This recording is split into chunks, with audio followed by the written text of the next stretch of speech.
Hello, welcome to the Alone Show. I'm your host, John Malone. In this episode, don't have any regulars because reasons, as always. As for our guest, he's from France. I don't know how to pronounce the town, but you know what? Screw it. We'll save it to the end. I'll So, help you.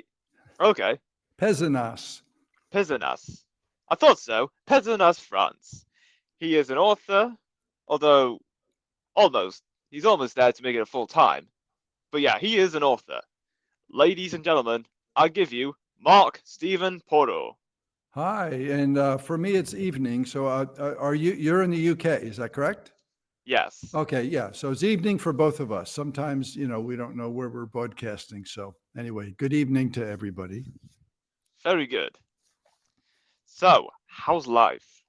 Life is good. Life is grand in the south of France. So I'm originally from New Jersey, and then went to school in Ohio, and then lived in Hollywood for 28 years, and then back to New Jersey. And the subject of the book I wrote is about my 3.5 year journey of taking care of my mom in her last years, and then off to France. I first came to this little village. It's called Pezenas, and they say this is where Moliere was born.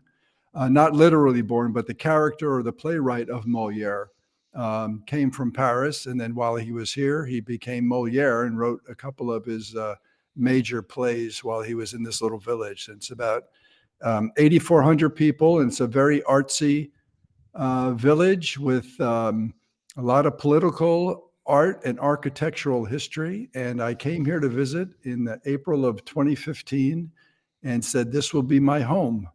And then I moved here a couple of years later. Nice. So, are you up to much recently? I'm now a published author. So the book that I wrote is called A Cup of Tea on the Commode, and it was released by Right Life Publishing on Mother's Day of this year, or Mother's Day in the U.S. is May 14th. So I've been marketing and doing interviews and promotions for the book ever since. So, and then lately, for the last few weeks, I've been recording the audiobook version of it. So it's been all book encompassing. Other than that, when I have free time, it's lovely. Sweet. So, what inspired you to become an author? Well, I always wrote and recorded things that were important for the family, whether it was a poem or writing screenplays inspired by family stories. When I was in Hollywood, I was an actor, but I also did some stand-up. So I wrote jokes and scenes and short films, and then full-length screenplays.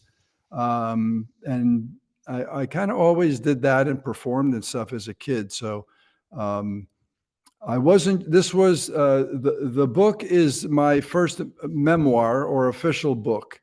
And while I was in this journey with my mom, I was her 24/7 caregiver, which was unusual for a son to take that job on, because I was a carefree bachelor, no wife and no children. And so my first child was a 90-year-old, guilt-tripping, stubborn as all get out lady, being my mother. And so I thought while I was doing this and learning on the fly, I had some other friends who were going through the similar situation, because as a baby boomer, we're all going to be facing this, if we haven't already, of dealing with our parents, either having to go into assisted living or in a hopefully not a hospital, but a nursing home or something like that. And so I'm trying to encourage more people to take care of your parents. And if you can bring them into their home, that's one thing. I moved back into my childhood home where my mom lived and took care of her there.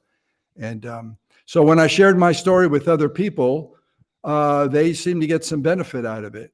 So I said, I think I have something here who can help others. There's got to be a lot of other people who need some either advice or encouragement. If nothing else, there's a lot of humor in the book.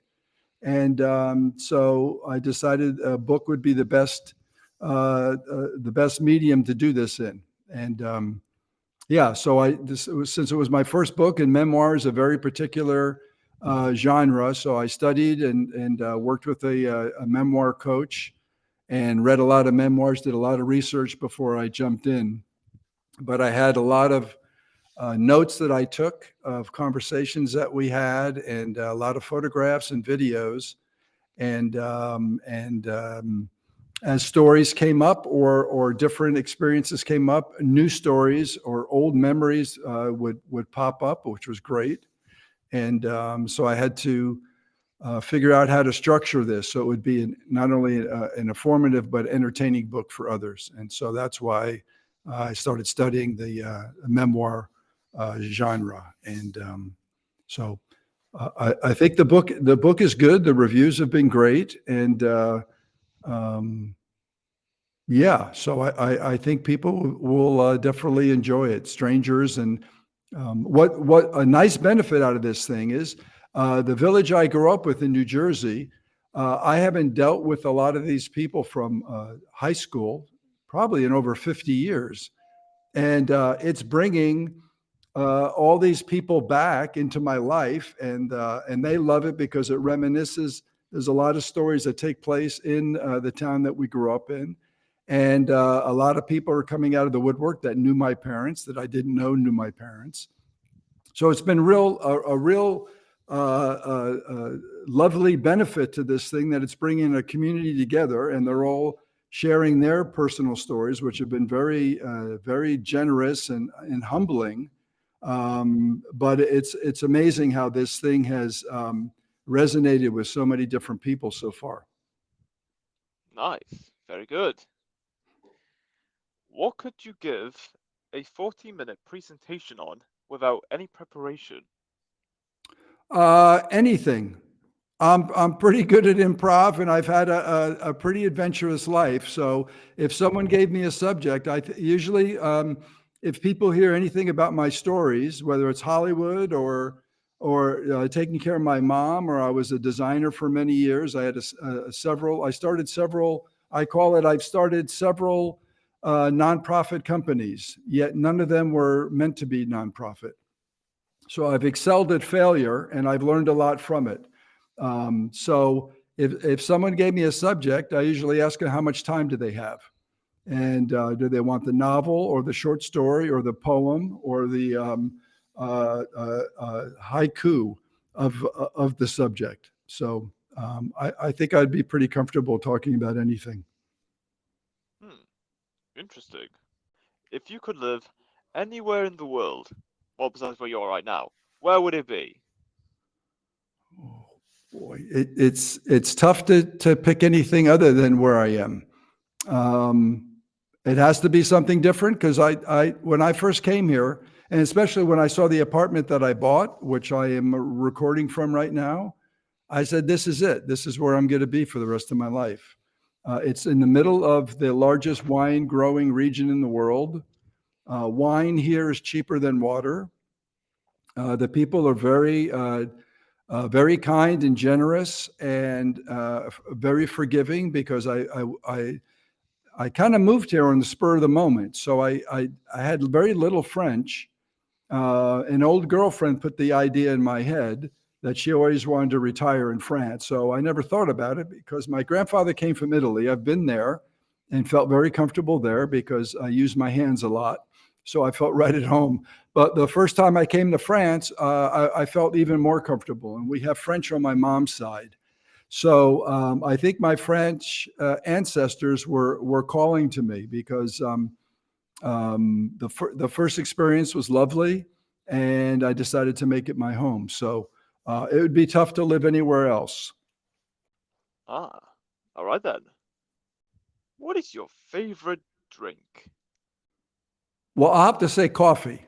I would love to say tea, but that was my mom's favorite drink. So coffee, and I like my coffee very strong. If it can stand a spoon up, that's even better. So I like a good strong coffee, but I do like a splash of cream or milk in it. I don't like just straight espresso. So it's got to have a little sweet and a little cream, and that's perfect. Nice, very good. Are you a cat person or dog person? Oh, definitely not a cat person. If I can we swear on this show?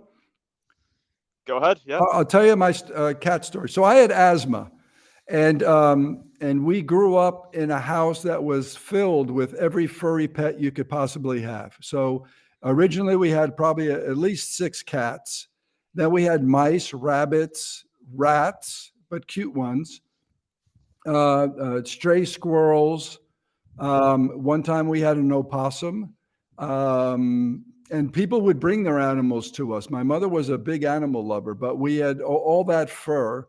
But one day we had, at one point, most of the cats passed away, I guess. We had like 2 cats, and one was literally evil. She was an evil cat. And one Sunday afternoon, I'm by myself at home, which was very rare because I have 5 brothers and sisters. And for some reason, my parents were out and all my siblings were out. And I'm sitting in the living room, a beautiful sunny Sunday afternoon, probably in the spring. So not warm, but with the sun coming through the window, it just felt great.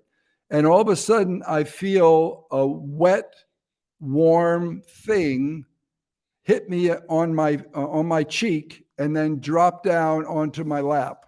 And I look up and I'm looking at, I'll keep it clean. I'm looking at the butt of a cat who just shat on my face. And at that point, I had no prior history with this cat that it would hate me or do this on purpose for any other reason other than being absolutely, totally evil. So I do not trust cats. Some of them are very cute, but I'm tempted. I'm not tempted at all whatsoever to ever take a cat on. As far as dogs, I was allergic to them for quite a while. And when I came to France, a girl that I met, who's now my long-term girlfriend, had a rescue dog she brought from the United States. And the dog was such a nice dog that I put up with it because the girl was cute. So I said, all right, I'll put up with your dog and pretend I'm not allergic. Well, it turns out that I wasn't allergic to this dog.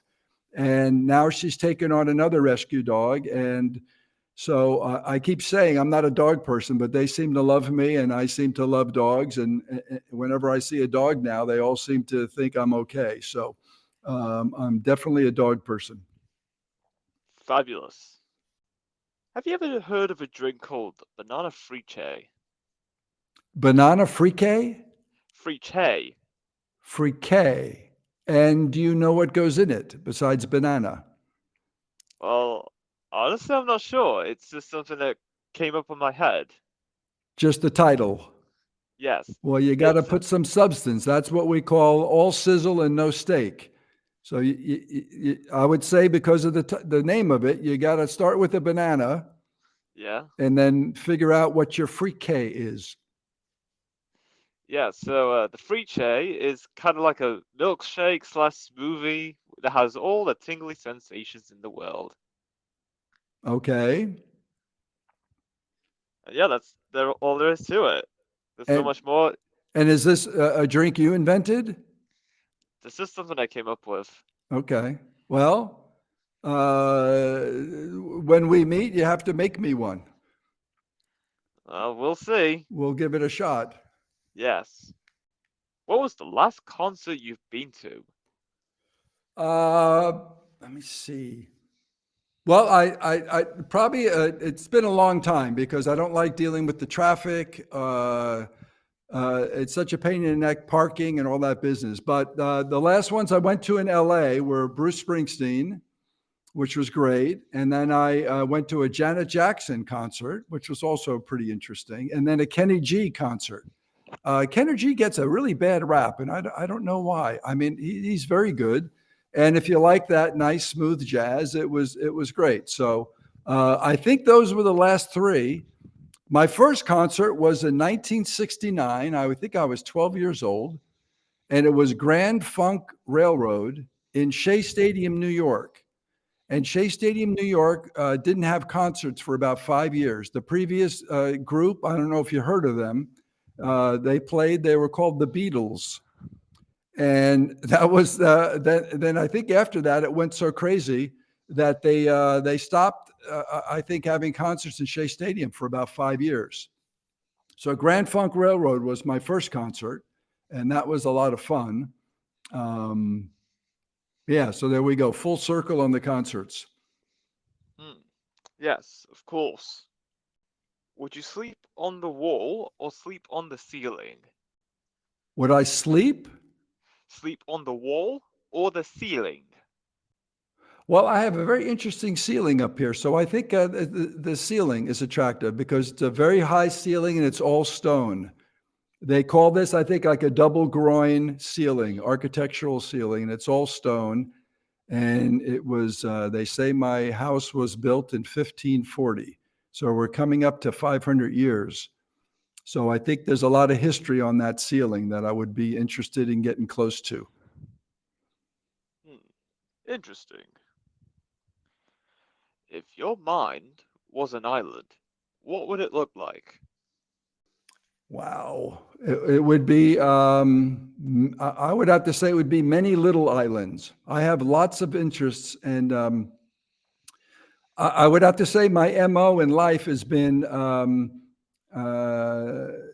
I get bored with things. I do things. Sometimes I will do it until I get to a certain level, and then I get bored with it and I move on. So I think if I had an island, it would definitely be several islands, and I would have to hop from each one, a different one each day, explore and do whatever I needed to do on that island, then hop off and go to another one. So it'd have to be several islands if I'm allowed to uh, vary that answer a little bit. I can see that, yes. If you could travel back in time, what decade would you want to live in? Decade or century? Decade. Wow. Probably, I think I'm attracted to like the Roaring Twenties. In the United States, France again was crazy and very artsy with those the artists and the impressionists and all that kind of stuff was like in full bloom at that point. So, and in the States, it was all good before Prohibition kicked in and stuff. So I'd say the Roaring Twenties for me. Fabulous. If you were given 500 acres of land, what would you use that land for? Oh, it would definitely be animal refuge. My girlfriend wants to do that. That's her goal in life. She's in the real estate business right now, and she keeps playing the lotto because she wants to get the lotto, win millions, and then all she wants to do is protect animals and adopt animals, and so it would be an animal refuge for sure.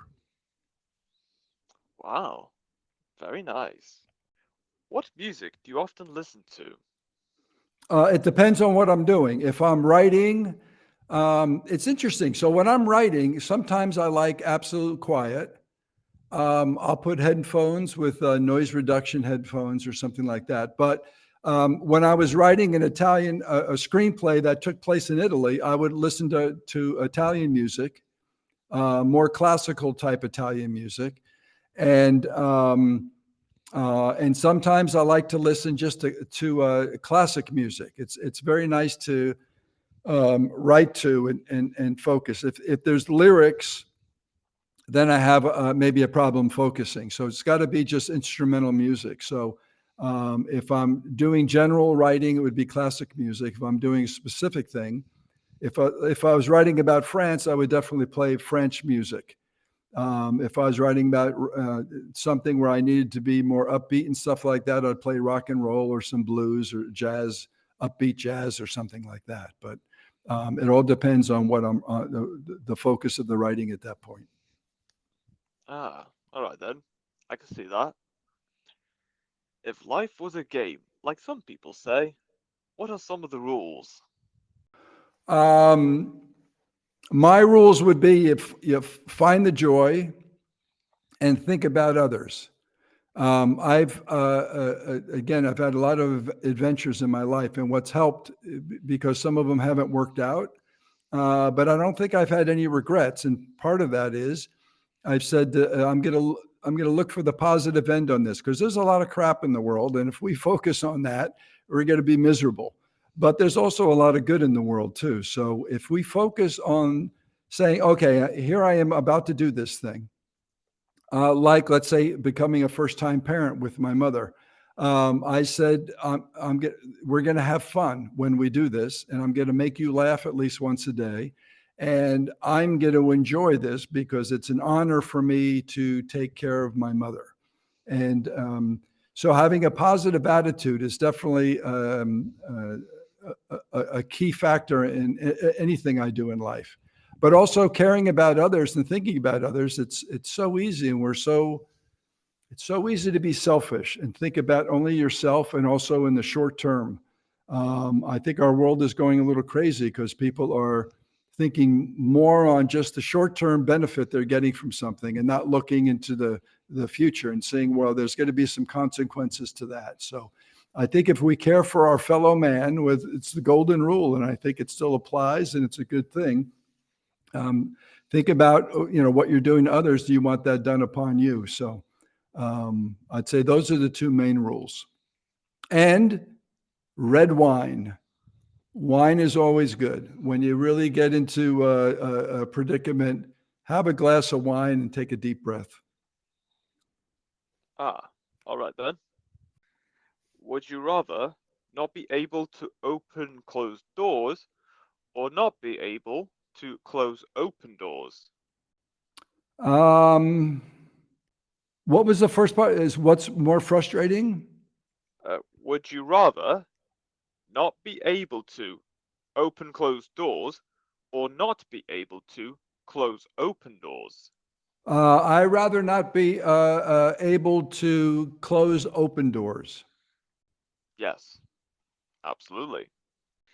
If you were to host a dinner party and you can invite five guests who are either dead or alive, who would you invite? Okay. I would invite the Virgin Mary because I want to know really, really what went down that night because there's too many questions. Um, and then her husband Joseph to see how he dealt with this whole thing because that was quite a gift, and he was very generous to say, okay, fine, a spirit impregnated you, and yeah, so those would be two. Um, uh, Five. I need three more. Babe Ruth. Babe Ruth is an American baseball hero, and not only was he great in the sport, but he was just a great personality. Definitely Mel Brooks. Whenever I saw Mel Brooks on TV when I was a kid, I said, if I ever have a party, Mel Brooks is going to be the first one on my guest list because he's just so much fun. And I actually auditioned for him one time for one of his movies in Hollywood. And it was just such a fun experience because sometimes on these auditions, especially for a big movie, you can get very nervous, and it just it really restricts it kind of keeps your talent from coming out. So that would be like a closed door that you can't open. And but he was so much fun, and all the people in the room were all characters from his previous movies. They're all like buddies. So whenever they come up with the movie, these guys are all there. So you're auditioning, you're looking at like all stars from Mel Brooks films. It was just really, really a lot of fun. So we got that, and I would say Tim Conway. Tim Conway is a comedy hero of mine as well, and he was just funny as heck. He was on the Carol Burnett show, and he and Harvey Korman would break up laughing, or he wouldn't break up so much, but he would have everybody around him breaking up because he was so damn funny. So that's five. I could keep going on, but mostly it would be comedy people, other than the Virgin Mary and Joseph. Nice. Fabulous. I like that. If you could turn any activity into an Olympic sport, what would you have a good chance at winning a medal for? A new activity? Yes. Olympic sport with a new. Does it have to be a sport or anything? It could be any activity. Anything. Wow. Um, you know, it would be, I think, a fun one, meditation. If you have, you can imagine, you know, you have, let's say, 10 people all meditating, and somehow the judges have to pick a winner, or they have to do something to distract these meditators to see if they could break from their meditation or their trances. I think that would be a fun, that would actually be a sport. I think that would be a fun activity. All right then. I could picture it now actually. It's Okay. like, yeah, that's crazy. That'd be pretty fun to be honest. Although not much, but it is interesting to think about it. Yeah. Yeah. If you had to bury a treasure chest, where would you hide it? In a very good hiding place. Of course Um, you would. I have a neighbor. So where I'm in, this village is very old, and I have a British couple that live across the street, but they only come here for a few weeks a year, and they have an enormous house, and has a basement that I don't know who has ever been there. They have what they call caves or caves here in France, and there's just stuff there and old things, and I don't know if they've ever dug it completely out. So I think if I put something there, it would be safe probably for centuries. All right then. Have you met anyone famous? Many. I worked in Hollywood. I'll tell you what. Okay, so I started a snack food company. My dad invented. He called it Nutrinuts. It's a half pop popcorn snack. He invented in 1963, and he never got it patented. And he dealt with large companies that were kind of interested, but it never worked out a deal. So it remained a family snack.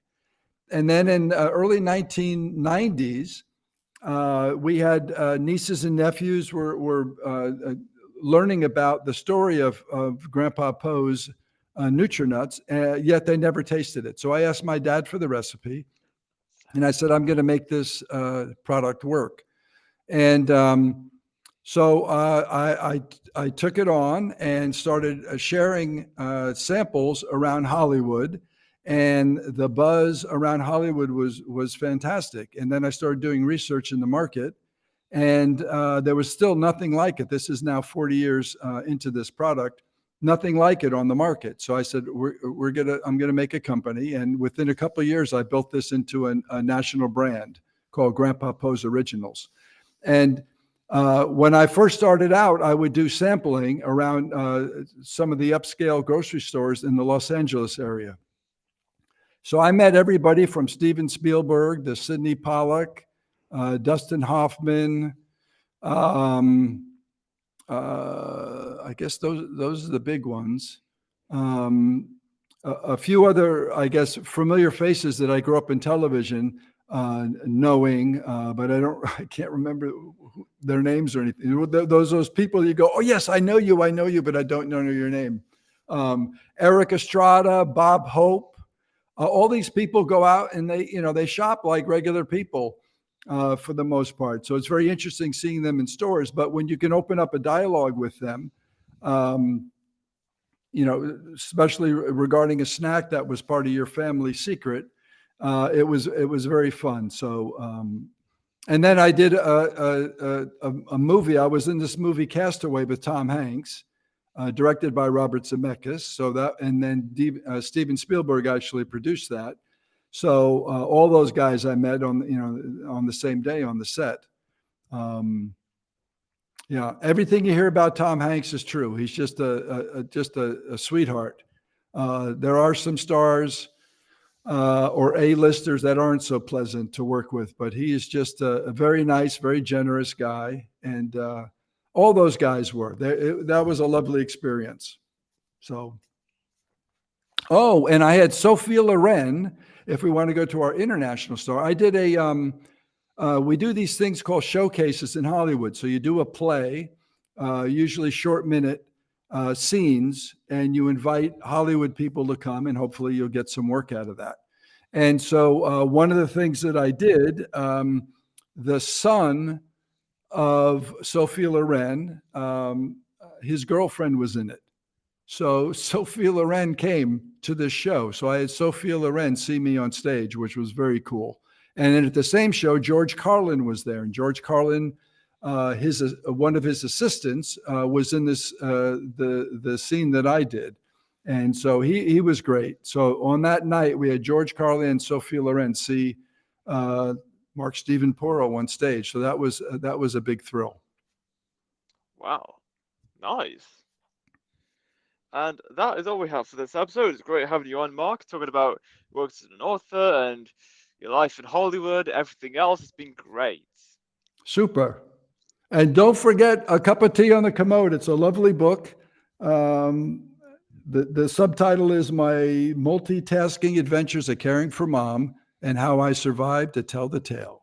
So it's all available on Amazon and many other online retailers and a number of bookstores over in England as well, which is very nice. So look it up. I think you'll enjoy it and have a lot of fun with it. Sweet. And until next time, stay tuned for more.